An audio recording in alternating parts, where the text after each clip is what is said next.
So yesterday we were talking about the quadratic formula, and we just did some practice with that when we looked at your homework. There's a specific part of the quadratic formula that we're going to look at today, and that's called the discriminant. So underneath the square root piece, that big square root sign that we had in the quadratic formula, we have that b squared minus 4ac. Just that piece, the b squared minus 4ac, is known as the discriminant. What the discriminant is it's used so that you can look at that number first, and it'll tell you what type of answers are you going to get. Are you going to get two real numbers, two whole numbers? Are they going to be rational, or are they going to be irrational? Are you going to have imaginary numbers? Okay, and so it's going to kind of give you an idea of what should your answer look like before you even start solving the problem. So it can be used to help us decide like what type of solutions you're going to have and also how many. So are you going to be able to find both of them? Or is this going to be one of those cases with the quadratic where it crosses the x-axis one time? And so you actually are getting the same number twice, which constitutes as one solution then. So in order to do that, I have this chart in here that kind of talks about the different meanings of the discriminant. So like when you do your b squared minus 4ac and you get a number, you have to be able to look at that number and understand like what is it telling you about the roots. So first of all, if the b squared minus 4ac, if it's greater than 0 and it's a perfect square, so it has to be a positive number and it has to be a perfect square number. Those numbers are like the 4, the 9, the 16, the 25, 36, those numbers that we've been talking about. If that happens, you're going to get two real rational roots. Rational means that they could be written as a fraction. So you could have a whole number like a 5 or a 4, or it could be something like a half or 2/3. So it doesn't eliminate the possibility for you to have a fraction. It's just telling you that you're going to have a number that could be written as a fraction if I needed to. Now, if it's still greater than 0, but it's not a perfect square. So it's not one of those numbers, 4, 9, 16, 25. So if it's like 32, or if it's 45, something like that, it's no longer a perfect square, but it's still positive. So you're going to have two real irrational roots. So you're still going to get two numbers. This time, though, they're going to be a little bit more like crazy decimals. Okay, you're going to get like 5 point and a whole bunch of stuff that comes after that decimal point. The next case is if it's equal to 0. And we saw this happen yesterday when we were working with the quadratic formula. If that piece underneath the square root sign becomes a 0, you end up with only one number because it's whatever the b term is divided by 2. So there's one rational root. And so that's showing you on the graph that it's hitting that x-axis at one point. Just like up here, this graph is showing that it's hitting at two separate points. So there's your two solutions, and those are, real numbers, and this is one solution. Again, a real number. The last option is for that b squared minus 4ac to be less than 0. That tells you that you're going to have two complex roots. That's when that imaginary number I has to be used. And so this graph, if you notice again, it kind of matches those ones that we saw earlier this chapter. It doesn't cross the x-axis at all. So that's why it's imaginary, because you're not actually being able to find real numbers out there.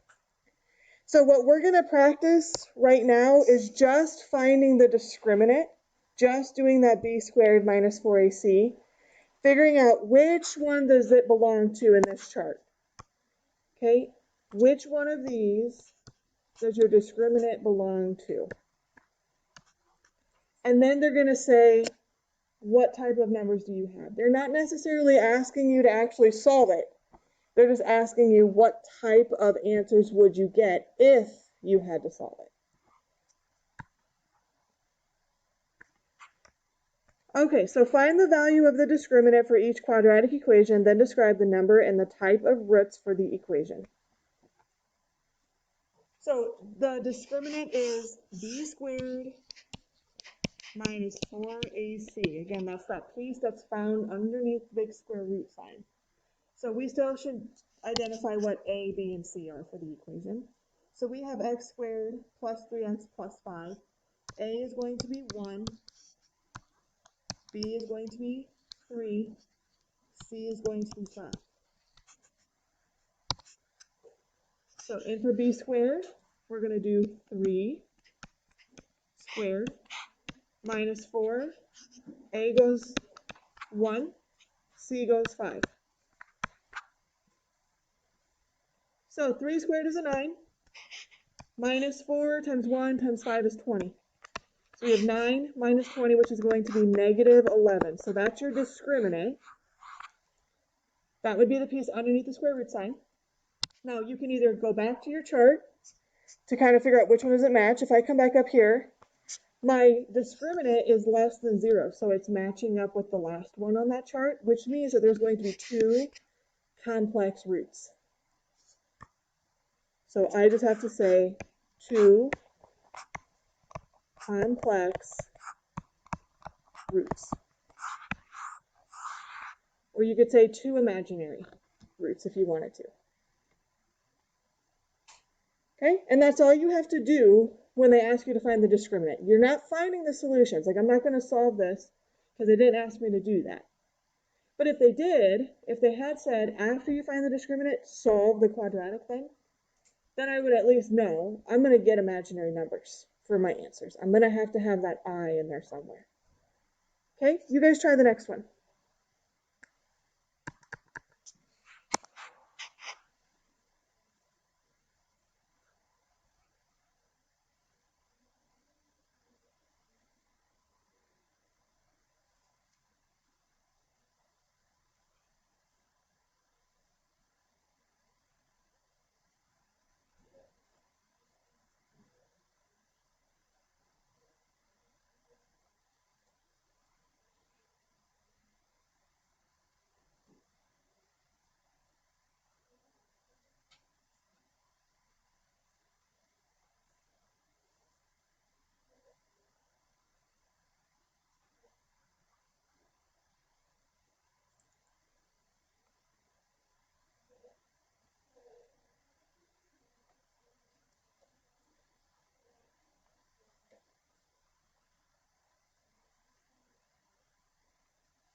So can you guys tell me what A, B, and C are?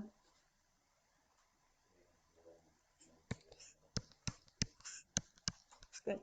So plugging that into that b squared minus 4ac, we're going to do negative 11 squared. And I'm putting parentheses around it. We talked about that yesterday, but if you're typing this into your calculator, if you got a negative squared, you have to put parentheses around it or your calculator will calculate it wrong. Okay? It'll leave it as negative 121. And that's going to affect the rest of your problem. So minus 4 times 1 in for A, 10 in for C. So negative 11 squared is positive 121. 4 times 1 times 10 is 40. So what did you guys get for a number here? Good, 81. So there's your discriminant. So it's greater than 0, but there were 2 options when it was greater than 0. It either is a perfect square or it's not a perfect square. If you were to square root 81, what are you going to get? 9. So it is a perfect square. So this goes back up to the very first option in our chart. Okay, it's a perfect square, which means that there's going to be 2 real rational roots. So I would say 2 real rational roots.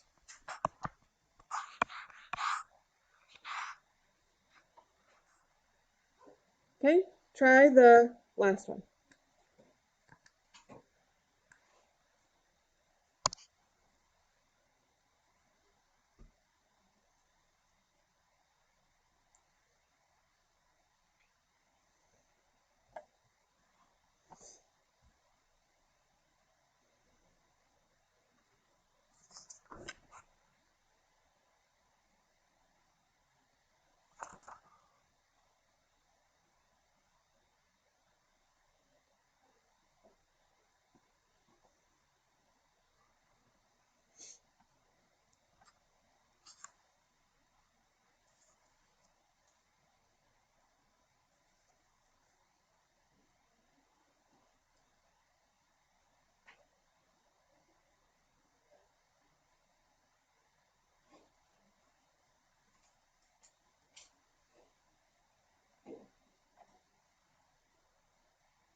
So what's A, B, and C for this third one here?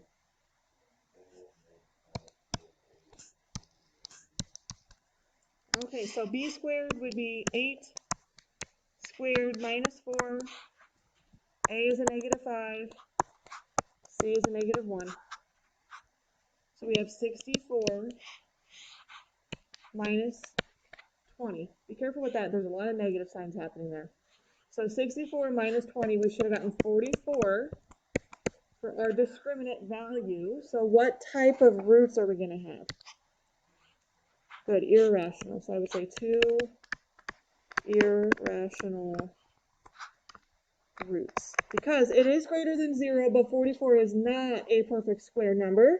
So if I try to square root 44, I'm going to get a crazy decimal. So that's what makes it irrational. It couldn't be written as a fraction. All right, the last thing that we're going to do is just some extra practice on solving these quadratics, and they are going to say to solve them using any method that you would like to use. So you can use graphing, factoring, completing the square, or the quadratic formula. You have 4 options that you can choose from. I will say for myself, if I'm solving something like this, I try to do factoring or quadratic formula most of the time. Graphing just takes too much time, and it doesn't always graph nicely. Sometimes you're dealing with fractions and decimals, and those aren't easy to graph, so I try to stick away from graphing most of the time. Completing the square is kind of something that I would use if I thought quadratic would take too long and factoring's not super nice. But most of the time I try to first see, can it be factored? Because even if you hate factoring, it is the fastest way to solve quadratics. It takes you the least amount of time.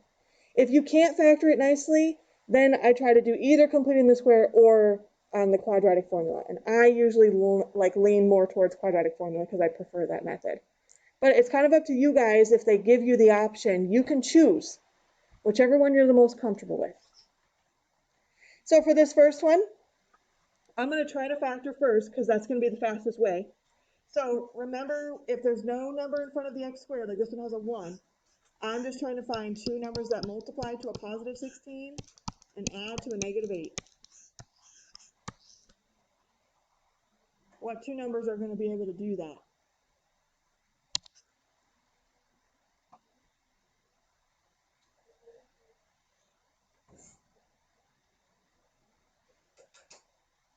I'll give you a hint. It's going to be the same number twice. Negative 4 and negative 4. So if I do negative 4 times negative 4, I get positive 16. And negative 4 plus negative 4 is negative 8. So then I can just go ahead and do x minus 4, x minus 4. Set it equal to 0 here because they're asking me to solve it. Now I have the same quantity twice, so I really only need to set one of them equal to 0 because it's going to be the same for both because they both say x minus 4. So x minus 4, if I set that equal to 0, I add 4. So I end up saying x equals 4. There's my solution.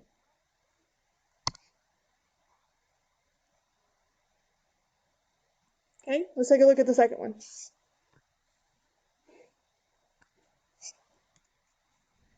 So again, I see x squared. There's no number in front of that except a 1. So again, I would try to factor if I can. So I'm thinking, are there 2 numbers that multiply to negative 7 and add to 3? Well, the only multiples of 7 are 1 and 7. And one of them has to be negative. So if I did negative 7 and a positive 1, if I add them, I'm going to get negative 6. And if I flip it and I say 7 and negative 1, I get positive 6. So I don't get the 3 in the middle, so this one's not going to factor nicely. So instead of factoring, this is when I would decide, do I want to use completing the square or the quadratic? Because like I said, I usually stay away from graphing if I can. I'm going to use the quadratic here. So my A is 1, my B is 3, C is negative 7. So going back to our quadratic formula, opposite of B would be negative 3 plus or minus square root. Remember, underneath the square root is that discriminant piece. So we're going to do B squared, 3 squared, minus 4 times 1 times negative 7 all over 2 times 1.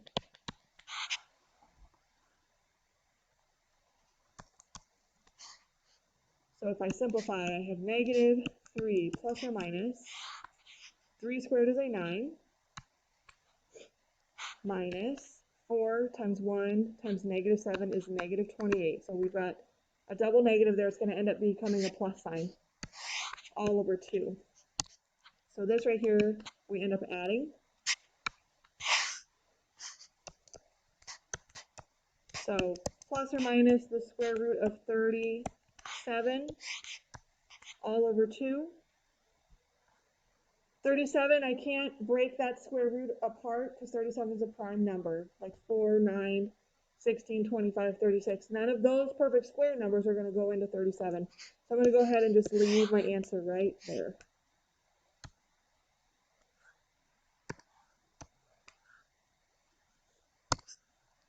Okay, so I'm going to give you guys a couple minutes to do the last one.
So when looking at this one and trying to decide like what to use, because it says 2x squared, I would probably steer away from factoring. Also, I would steer away from factoring on this one because you're going to get a complex number. So if you finished it, you should hopefully have an I in your answer somewhere. So that also is going to make this not super easy to factor because you're dealing with a negative somewhere in this problem. Okay, so then after I've eliminated factoring, and like I said, I don't try to do graphing if I can, I'm either stuck with completing the square or the quadratic formula. Now, because there's this 2, we did not talk about how to do a completing the square problem if it's not just x squared, if it's got a number in front. It's not impossible to do completing the square with this one. It can be done, but it gets really messy really fast. So I'm not going to show you guys how to do completing the square on this one because we've not talked about it and we're not going to. We're just going to pretend it doesn't exist. Okay, so what we're going to do is use the quadratic for this one. We're going to do a equals 2, b equals negative 2, c equals 3. So if you used quadratic, That's what I would have picked.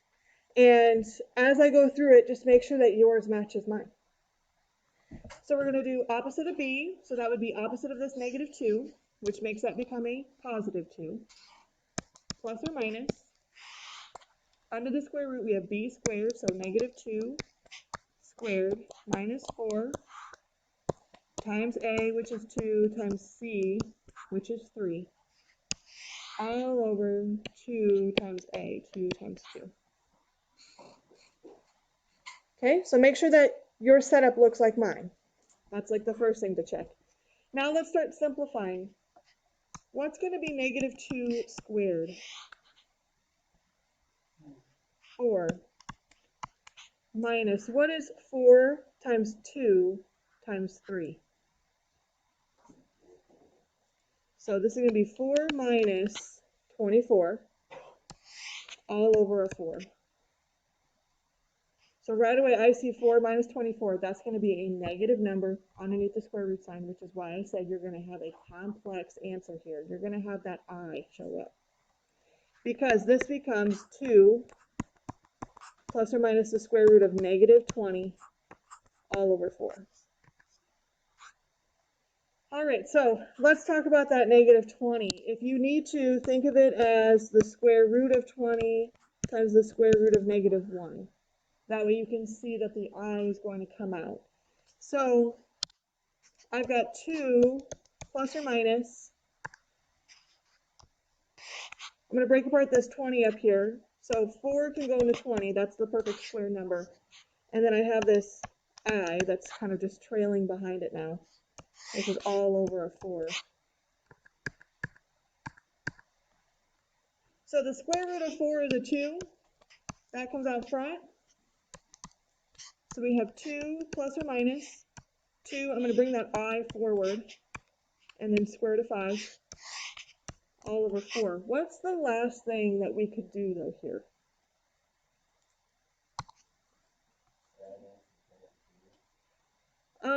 I don't want to add, because I can't really add the I don't know how to handle that, so I don't really want to add or subtract, but there is something that you could do with those numbers that you were saying, though. Yep, so all of those 3 numbers are those whole numbers. What's a number that we could take out of all of them? 2. So I'm going to divide them all by 2, just to simplify this a little bit more. So I'm left with 1 plus or minus I square root of 5 all over a 2.